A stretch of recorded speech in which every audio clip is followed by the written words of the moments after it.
Hi everyone, कैसे हैं आप लोग। आई होप आप सभी अच्छे ही होंगे। तो आज हम आप लोग के लाए हैं प्रैक्टिस सेट 153 और ये इंग्लिश से संबंधित होंगे।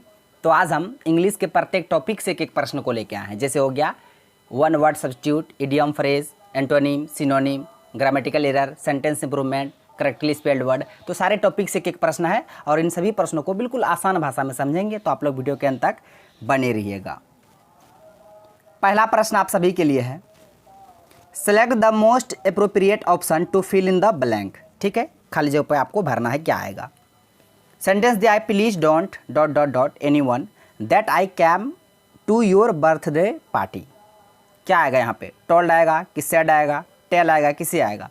एक बात याद रखिएगा, अगर सेंटेंस में डू दिखे, सेंटेंस में अगर डज दिखे, सेंटेंस में अगर डिड आए, डिड दिखे, यानी सेंटेंस में अगर डू डज डिड रहे, उसके बाद जो वर्ब आएगा वो वर्ब का फर्स्ट फॉर्म आएगा, वर्ब का फर्स्ट फॉर्म आएगा।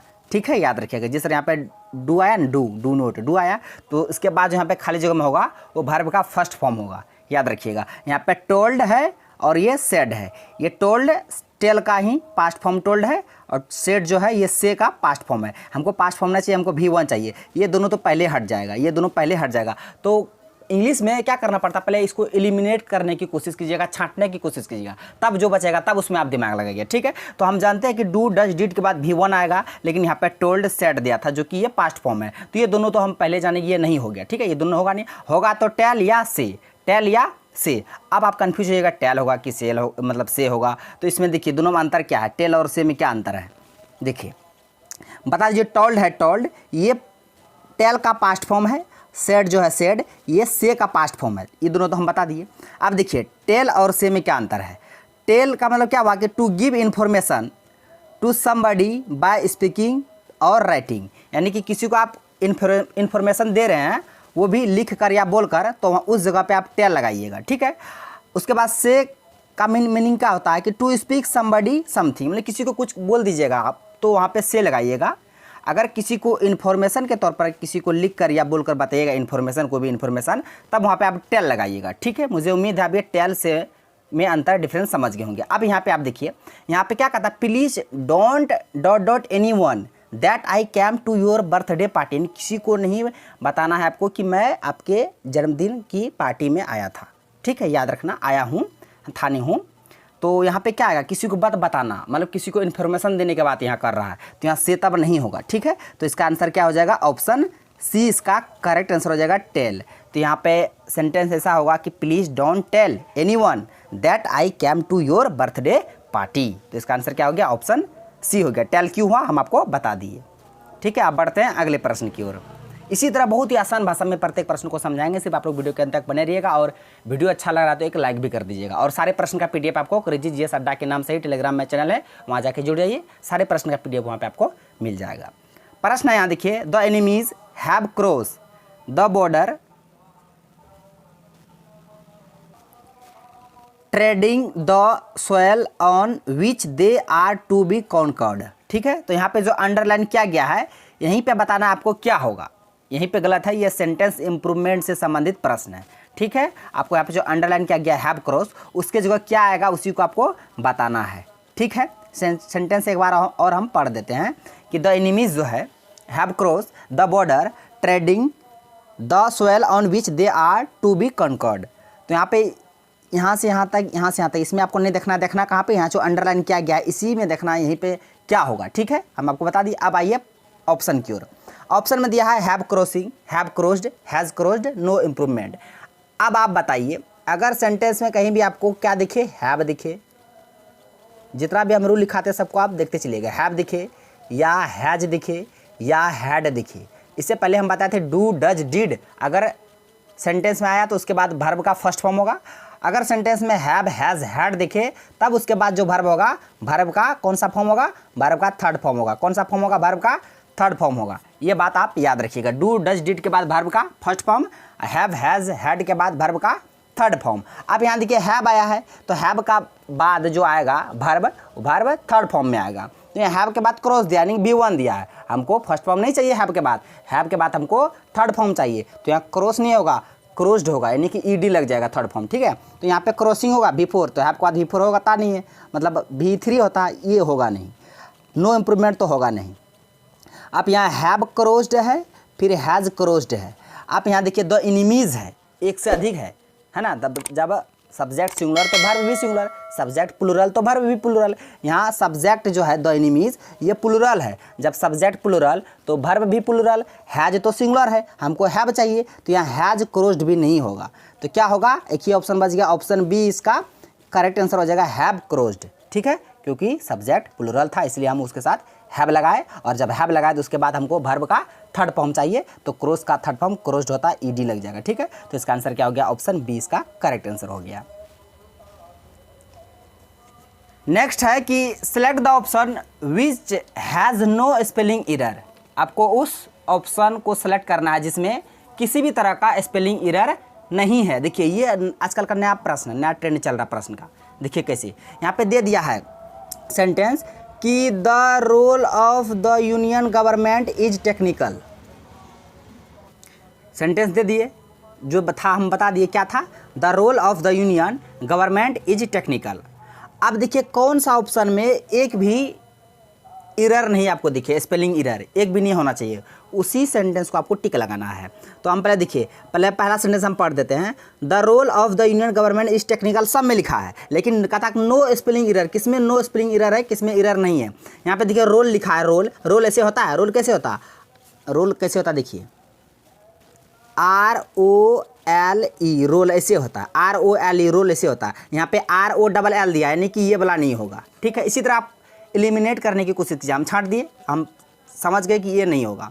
उसके बाद दूसरा दिया कि द रोल, देखिए इसमें रोल सही है, ROL role of the union government is technical, technical भी सही है, गवर्नमेंट भी सही है, लेकिन यहाँ यूनियन का स्पेलिंग गलत दे दिया। यूनियन का स्पेलिंग कैसे होता है, UNION, यूनियन का ऐसे होता है। ठीक है, लेकिन यहाँ पे क्या दिया है, UNIOUN दिया है, यानी कि ये भी नहीं होगा, ऑप्शन बी भी नहीं होगा। अब चलिए इसको थोड़ा मिटा देते हैं।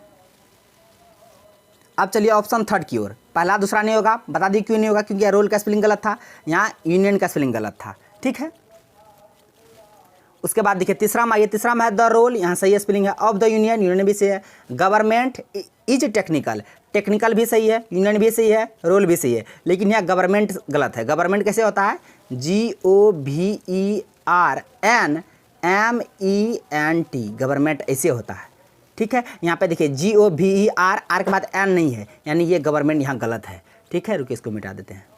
इसी तरह हम सब प्रश्न को समझाएंगे, सिर्फ आप लोग ध्यान से देखते चलिएगा। तो यहाँ पे हम समझे ये भी नहीं होगा, ऑप्शन थर्ड भी नहीं होगा, एक ही बचा, जो बचा भी आंसर होगा ऑप्शन डी इसका करेक्ट आंसर होगा। इसमें किसी भी तरह का स्पेलिंग एरर नहीं है। रोल का स्पेलिंग सही है ROLE, यूनियन का स्पेलिंग सही है UNION, गवर्नमेंट का स्पेलिंग सही है, टेक्निकल का स्पेलिंग सही है। तो प्रश्न एक बात है जिसमें कोई भी तरह का स्पेलिंग एरर नहीं हो, उसी सेंटेंस को आपको चुनना है।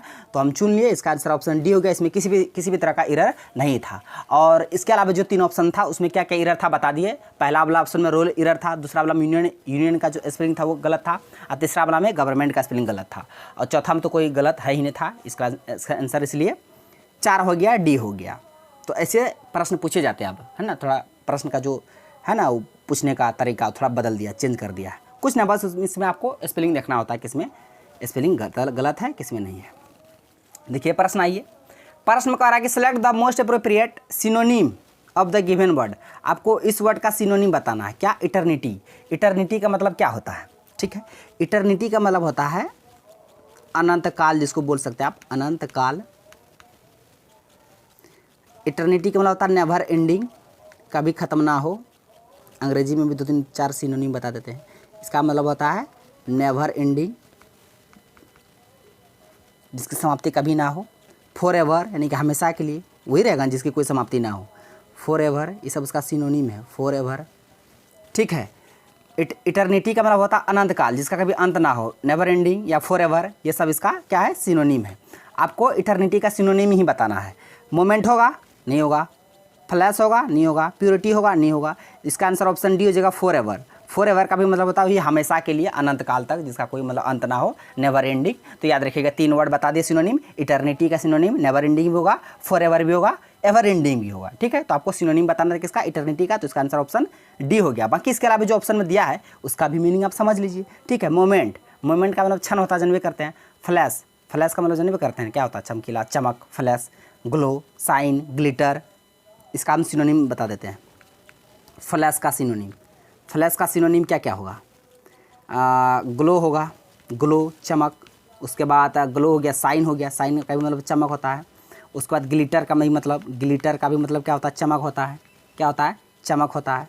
तो फ्लैश, ग्लो, साइन, ग्लिटर ये सब फ्लैश का सिनोनिम है। इस सब का मतलब क्या होता है? चमक होता है। क्या होता है? चमक होता है, याद रखिएगा। और उसके बाद प्योरिटी, प्योरिटी मतलब जन्म में करते हैं शुद्ध, शुद्धता होता है प्योरिटी का मतलब, ठीक है। पवित्रता, शुद्धता, प्योरिटी। प्योर से याद रखें, प्योर दूध, प्योर यानी शुद्ध, शुद्ध दूध, प्योरिटी से शुद्ध याद रखिएगा, शुद्धता याद रखिएगा। तो सारे वर्ड का मीनिंग हम आपको बता दिए, सिनोनिम बता दिए फ्लैश का, याद रखिएगा। नेक्स्ट है select the option that can be used as one word substitute for the given group of words. आपको वन वर्ड सब्स्टिट्यूट बताना नहीं, अनेक शब्दों के बदले एक शब्द हम लोग हिंदी में पढ़ते हैं, इंग्लिश में पढ़ना पड़ता है वन वर्ड सब्स्टिट्यूट।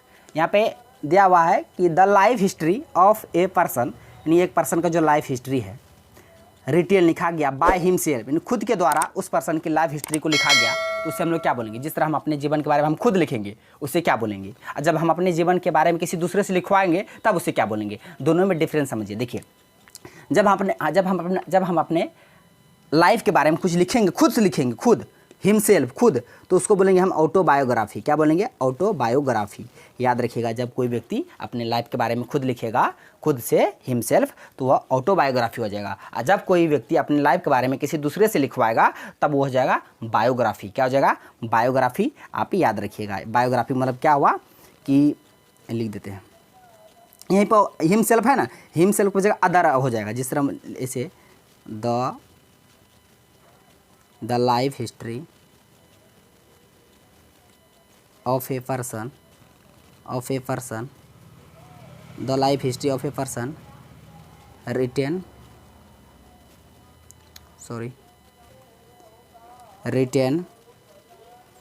बाय, यहाँ हिमसेल्फ नहीं लगेगा, बाय अदर लगा दीजिए, लेकिन दूसरे के द्वारा लिखा गया, अदर के द्वारा, तब वो बायोग्राफी हो जाएगा। जब खुद से लिखेगा तो ऑटोबायोग्राफी हो जाएगा। दोनों में अंतर समझ गए होंगे, आई होप। उसके बाद है मेनू स्क्रिप्ट, मतलब क्या हुआ? हस्तलिखित, हाथ से लिखा गया जो पुस्तक होते हैं, हस्तलिखित उसे बोलते हैं, पांडुलिपि बोलते हैं। और आर्कीव मतलब क्या होता है कि अभिलेखागार, जहाँ सरकारी दस्तावेज को रखा जाता है, अभिलेखागार, अभिलेखागार, याद रखिएगा। चारों वर्ड बहुत ज़्यादा इंपॉर्टेंट है। मेनू स्क्रिप्ट मतलब कि हाथ से लिखित, पांडुलिपि को बोल सकते हैं। उसके बाद आर्कीव का मतलब होता है अभिलेखागार, जहाँ सरकारी दस्तावेज को रखा जाता है। उसके बाद ऑटोबायोग्राफी, जो अपनी लाइफ के बारे में खुद से लिखता है, ऑटोबायोग्राफी। जो दूसरे से लिखवाता है वो बायोग्राफी हो जाएगा। चारों को आप मीनिंग याद रखिएगा। नेक्स्ट है the books has become enormously popular with students who do not like to read. ठीक है, यहाँ पे जो अंडरलाइन किया गया है हैज़ बिकम इनॉर्मसली, यहीं पे आपको बताना है क्या होगा। ये सेंटेंस इंप्रूवमेंट से संबंधित प्रश्न है। ठीक है, अंडरलाइन जो किया गया है यहाँ पे आपको बताना है सुटेबल क्या होगा। हैव बिकम इनॉर्मसली होगा, हैव बिकम इनॉर्मस होगा, हैव बिकम इनॉर्मसली होगा, नो इम्प्रूवमेंट होगा। पहली बात यहाँ देखिए, सब्जेक्ट क्या है? प्लुरल है, बुक्स है, बुक नहीं बुक्स है। जब सब्जेक्ट प्लुरल तो वर्ब भी क्या आएगा? प्लुरल आएगा, यानी कि हैज तो होगा नहीं, क्या होगा? हैव आएगा, यानी कि हैव आएगा। हैव तो इसमें भी है, इसमें भी है, इसमें भी है, ये तो होगा नहीं। हैव तीनों में है। उसके बाद देखिए, जब हैव बोले ना, जब हैव आएगा, अभी तुरंत बताएं, हैव आएगा, हैज़ आएगा, हैड आएगा, तो इसके बाद वर्ब का कौन सा फॉर्म? थर्ड फॉर्म चाहिए। तो यहाँ पे देखिए, यहाँ बिकेम दिया है, बिकम दिया है, फिर बिकम दिया है, तो यहाँ बिकेम होगा नहीं क्योंकि V2 है। हमको हैव, हैज़, हैड के बाद V3 चाहिए, ये वाला नहीं होगा। अब बच गया ऑप्शन बी और सी। हैव बिकम इसमें भी है, हैव बिकम इसमें भी है। यहाँ तक आप कोई दिक्कत नहीं होगा आपको चुनने में। द बुक्स प्लुरल सब्जेक्ट था इसलिए हैव लगा, हैव लगा तो उसके बाद वर्ब 3 चाहिए। यहाँ बिकेम था तो बिकेम V2 है, ये गलत हो जाएगा। आपको V3 चाहिए, यानी कि हैव के बाद V3 यहाँ भी है, हैव के बाद V3 यहाँ भी है। अब यहाँ पे आप कंफ्यूज होइएगा कि इनॉर्मस होगा कि इनॉर्मसली होगा, इनॉर्मसली होगा कि इनॉर्मस होगा, ये यहाँ पे आप कंफ्यूज कर जाइएगा। यहाँ तक तो आप कर लीजिएगा, यहाँ पे आप कंफ्यूज कर जाइएगा। ठीक है, इसको देखिए यहाँ पे होगा क्या। यहाँ जो पॉपुलर जो वर्ड आया है, ये पॉपुलर एडजेक्टिव है। क्या है? पॉपुलर का एडजेक्टिव है। और एडजेक्टिव का विशेषता कौन बताता है? एडजेक्टिव रहे या नाउन रहे, इसका विशेषता एडवर्ब भी बताता है, एडवर्ब बताता है ना। तो यहाँ पे इनॉर्मस नहीं होगा, इनॉर्मस भी क्या है? एडजेक्टिव है। इनॉर्मस क्या है? एडजेक्टिव है। याद रखिएगा, एडजेक्टिव की विशेषता नहीं बताता है, यानी कि एडजेक्टिव को मॉडिफाई नहीं करता है। याद रखिएगा, नाउन और एडजेक्टिव को मॉडिफाई करता है, उसका विशेषता बतलाता कौन? एडवर्ब बतलाता है। एडजेक्टिव खुद ही एडजेक्टिव को का विशेषता नहीं बताता है, उसका मॉडिफाई नहीं करता है, याद रखिएगा। यानी कि पॉपुलर भी एडजेक्टिव है, इनॉर्मस भी एडजेक्टिव है। तो एडजेक्टिव की विशेषता नहीं बताएगा। अब पॉपुलर की विशेषता कौन बताएगा? एडवर्ब बताएगा। तो एडवर्ब को पहचानिएगा कैसे? जिसमें ly लगल रहता है, एडवर्ब। तो यहाँ इनॉर्मसली वाला होगा, तो इसका आंसर ऑप्शन सी हो जाएगा, हैव बिकम इनॉर्मसली। ठीक है, याद रखिएगा, क्योंकि इसलिए यहाँ इनॉर्मस नहीं हुआ। इनॉर्मस पॉपुलर तो खुद एडजेक्टिव है और इनॉर्मस भी एडजेक्टिव है। एडजेक्टिव को खुद मॉडिफाई नहीं करता है, ठीक है, एडजेक्टिव एडवर्ब को करता है, इसलिए यहाँ एडवर्ब इनॉर्मसली है, इसलिए इसका आंसर ऑप्शन सी हो गया। तो ये था इरर कहाँ था, हम आपको बता दिए, आप समझ गए होंगे। नेक्स्ट है कि select the most appropriate option to fill in the blanks. फिर आपको भरना है ब्लैंक। यहाँ पे देखिए जो बिफोर आया है, बिफोर कंजंक्शन, ये आप स्ट्रक्चर पढ़े होंगे। अगर दूसरे पार्ट पास्ट में है, सिंपल पास्ट में, उसके बाद जो दूसरा पास्ट आएगा वो पास्ट परफेक्ट में आएगा। जब बिफोर रहता है नहीं था, डॉक्टर के आने से पहले रोगी मर चुका था, हम लोग जो पढ़ते थे टेंस में। अगर एक पार्ट पास्ट में है, सिंपल पास्ट में है, तो दूसरा पार्ट जो आएगा वो पास्ट परफेक्ट में होगा। किस में होगा? पास्ट परफेक्ट में होगा। ये तो हम लोग टेंस में पढ़ते हैं, ठीक है। तो यहाँ पे क्या होगा? आई लेफ्ट कम होगा, लेफ्ट तो होगा नहीं। आई हैज ये प्रेजेंट है, होगा नहीं, हमको पास्ट चाहिए ना। हैव ये भी प्रेजेंट है, इसका आंसर ऑप्शन डी हो जाएगा, had. I had left home before she arrived. ठीक है ना, उसके पहले मतलब पहुँचने से पहले मैं घर को लेफ्ट कर गया था, छोड़ दिया था, ठीक है, याद रखिएगा। तो यहाँ पे एक पार्ट अगर सिंपल पास्ट में होगा तो दूसरा पास्ट परफेक्ट में होगा, इसलिए हैव हैज़ तो होगा नहीं, लेफ्ट तो होगा नहीं, इसका आंसर ऑप्शन डी हो जाएगा, हैड लेफ्ट। हैड के बाद भी3, ठीक है। नेक्स्ट है कि there is no denying that our country is an major economic slum.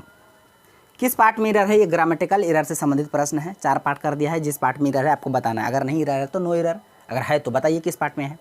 तो यहाँ देखिए, यहाँ पे जो मेजर इकोनॉमिक स्लम यानी एन, यहाँ पे एन लगा है, एन मेजर इकोनॉमिक स्लम।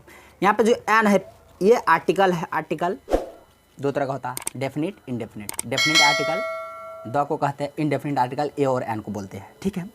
यहाँ पे मेजर के पहले एन आर्टिकल आएगा, क्योंकि वोवेल के पहले एन आता है। यहाँ तो मेजर में शुरू में एम है, एम तो वोवेल है नहीं, तो यहाँ पे एन नहीं आएगा आर्टिकल, यहाँ ए आर्टिकल आएगा। क्या आर्टिकल आएगा? ए आर्टिकल होगा। यानी कि यहाँ पे होगा there is no denying that our country is an a major economic slum. An नहीं, ए होगा, इसीलिए इसका आंसर क्या हो जाएगा? ऑप्शन बी इसका करेक्ट आंसर हो जाएगा। यहाँ एन मेजर नहीं होगा, ए मेजर होगा, ठीक है। वोवेल के पहले एन प्रीपोजिशन होता है, यहाँ पे वोवेल है ही नहीं, इसलिए ए प्रीपोजिशन होगा। इसका आंसर ऑप्शन बी हो गया।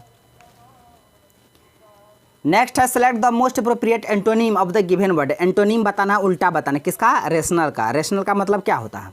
अब यहाँ पे 4-5 हम सिनोनिम बता देते हैं, बहुत ज़्यादा इंपॉर्टेंट वर्ड है। क्या? रेशनल। रेशनल का मतलब होता है क्या? लॉजिकल समझते हैं? रेशनल लॉजिकल समझते हैं? लॉजिकल नहीं समझते तो लॉजिक समझते हैं? अगर लॉजिक भी नहीं समझते, अरे कहाँ से गया, अगर लॉजिक भी नहीं समझते हैं तो इसको बोल सकते हैं आप क्या, मतलब logic, logical, rational, reasonable,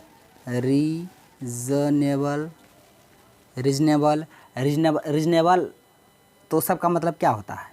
rational बोलिए, लॉजिकल बोलिए, लॉजिक बोलिए, रीजनेबल बोलिए, सबका मतलब क्या होता है? रीजनेबल है, यानी तर्क संगत है, बात में इसका तर्क है, तर्क संगत है, इसका मतलब ये हुआ तर्क संगत, ठीक है। रेशनल, लॉजिकल, लॉजिक, रीजनेबल सबका मतलब तर्क संगत है। अब इसका उल्टा बताना है। हम्बल, पोलाइट, इन दोनों का मतलब तो विनम्र। क्या होता है? विनम्र। तो यहाँ विनम्र तो होगा नहीं, ठीक है। कंसस, कंसस का मतलब क्या होता है? कंसस आ गया, कंसस। कंसस बोलिए या अवेयर बोलिए, अवेयर, अवेयर बोलिए, कंसस बोलिए, इसका मतलब होता है सचेत, जागरूक, सचेत या जागरूक। यानी कि कंसस अवेयर का मतलब सचेत, जागरूक। पोलाइट, हम्बल का मतलब बता दिए, विनम्र। आपको बताना है लॉजिकल, लॉजिक का उल्टा, लॉजिकल का उल्टा इलॉजिकल हो जाएगा, तो इसका आंसर ऑप्शन ए हो जाएगा, ठीक है, जो तर्क का नहीं है, इलॉजिकल है। तो याद रखिएगा, रेशनल, लॉजिकल, लॉजिक, रीजनेबल सब रेशनल का सिनोनिम है। इसका उल्टा क्या हो जाएगा? लॉजिकल का उल्टा इलॉजिकल, उसी तरह रेशनल का उल्टा इलॉजिकल। इसका पहले मीनिंग आपको याद रहेगा तब ना इसका उल्टा बता पाइएगा। इस सब का मतलब होता है तर्कसंगत। और पोलाइट हम्बल का मतलब बताइए दे विनम्र। अवेयर कॉन्शस का मतलब क्या होता है सचेत या जागरूक।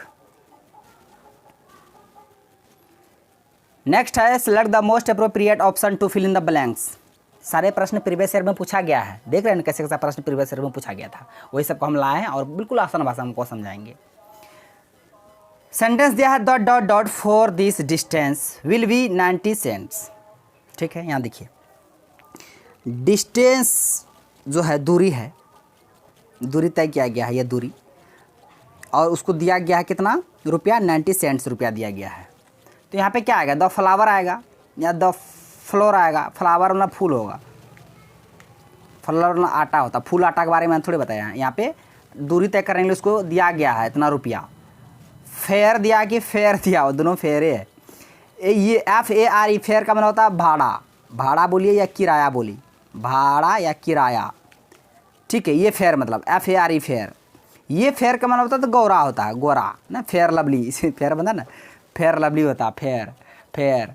और फेयर का मतलब क्या होता है, क्या कहते हैं उसको, फेयर बोल सकते हैं, न्यूट्रल बोल सकते हैं। इसका मतलब निष्पक्ष भी होता है, क्या होता है निष्पक्ष, निष्पक्ष भी होता है ये फेयर का मतलब। तो इसका आंसर ऑप्शन सी हो जाएगा, क्योंकि डिस्टेंस तय किया गया, वो उतना रुपया दे रहा है भाड़ा के लिए, है ना। तो यहाँ पे फेयर आना चाहिए, the fair for this distance, यानी कि डिस्टेंस के लिए जो फेयर दिया गया था, भाड़ा दिया गया था 90 सेंट दिया गया था। तो FARE फेयर का मतलब होता है भाड़ा किराया। ठीक है, तो याद रखिएगा, एक ही तरह का वर्ड दिया ना, इसलिए आप कंफ्यूज कर दीजिएगा। FAIR फेयर का मतलब होता है गोरा, निष्पक्ष, न्यूट्रल। लेकिन FARE फेयर मतलब होता है रेंट, किराया, भाड़ा, कार्टेज, या मतलब फेयर का दो चार सिनोनिम बता देते हैं। फेयर, फेयर वर्ड है ना, फेयर, फेयर बोलिए। इसको आप रेंट भी बोल सकते हैं, रेंट मतलब भाड़ा, भाड़ा किराया होता है। इसको क्या बोल सकते हैं, उसके बाद कार्टेज बोल सकते हैं, कार्टेज, कार्टेज बोल सकते हैं, करेज बोल सकते हैं, उसके बाद रेंट बोल सकते हैं। फेयर इस सब का मतलब क्या होता है भाड़ा या किराया। ठीक है, याद रखिएगा। लेकिन ये फेयर मतलब होता है FAIR फेयर बोलिए, या नहीं तो इसको उसको न्यूट्रल बोल सकते हैं, न्यूट्रल। इस सब का मतलब होता है निष्पक्ष। या फेयर का मतलब पता है क्या होता है, फेयर का मतलब गोरा भी होता है, फेयर लवली है ना, गोरा। ठीक है, याद रखिएगा। ये गोरा वाला बात थोड़ी हो रहा है, यहाँ रुपया दे रहा है दूरी तय करने डिस्टेंस, तो भाड़ा किराया देगा ना अपना किराया, तो वहाँ द फेयर होगा। तो इसका आंसर ऑप्शन सी हो गया। ये आज का लास्ट प्रश्न है। इस प्रश्न का आंसर को आप लोग को कमेंट बॉक्स में देना है। हम तभी से बहुत सारा प्रश्न का आंसर दे दिए हैं। प्रश्न हम पहले पढ़ देते हैं। Select the correctly spelled word, कौन सा वर्ड करेक्ट है, और वर्ड है इंटरव्यू। इंटरव्यू को किसी लेता है इंटरव्यू, तो इंटरव्यू लिखा किसे जाएगा आपको वही बताना है, और सबको कमेंट बॉक्स में टाइप करके बताना है कि इंटरव्यू का सही स्पेलिंग होगा कैसे। हम देखेंगे कौन कौन देते हैं, और जो गलत देते हैं सबका रिप्लाई भी करेंगे, देखते हैं कौन कौन देते हैं। तो आपको सही आंसर को कमेंट बॉक्स में देना है, इंटरव्यू होता कैसे है। तो फ्रेंड्स, आज का प्रश्न बस यहीं तक था, सारे प्रश्न को हम बता दिए। आई होप आपको वीडियो पसंद आया होगा। यदि वीडियो पसंद आए तो मेरा वीडियो को लाइक कीजिए, तथा हमारे यूट्यूब चैनल कर दीजिए सड्डा को सब्सक्राइब करें, और बेल आइकन को भी हिट कर दीजिए, ताकि हर एक लेटेस्ट वीडियो का नोटिफिकेशन तुरंत आप तक पहुँच जाए। थैंक्स फॉर वॉचिंग वीडियो, धन्यवाद। अब मिलते हैं नेक्स्ट वीडियो में नेक्स्ट टॉपिक के साथ, तब तक के लिए जय हिंद।